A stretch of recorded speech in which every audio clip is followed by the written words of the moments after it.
নমস্কার, আমি ভারত নার্সারি থেকে এসেছি। এটা রানাঘাট থানার জিরাটপাড়া গ্রাম। আপনার নামটা? আমার নাম চিত্তরঞ্জন বিশ্বাস। চিত্তরঞ্জন বিশ্বাস। আপনি যে চক্রের গোপাল গমটা চাষ করেছেন, কেমন বুঝছেন?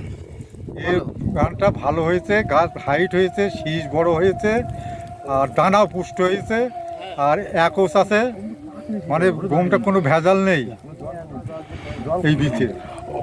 এখানে কতটা জমি আছে? এখানে আছে 8 কাঠা। কতদিন সময় লাগলো গমটা? গমটার সময় লেগেছে 3.5 মাস। 3.5 মাস। আর দিন 10 পরে কাটা যাবে। অন্যান্য তো আরো গম চাষ হয়েছে মাঠে, হ্যাঁ, তো তার সঙ্গে এই চক্র গোপাল গমটা কেমন চাষ?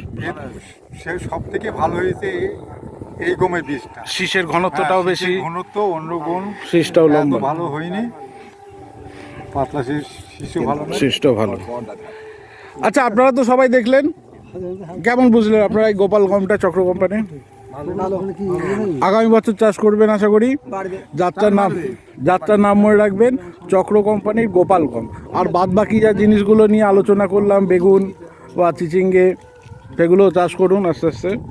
ধন্যবাদ।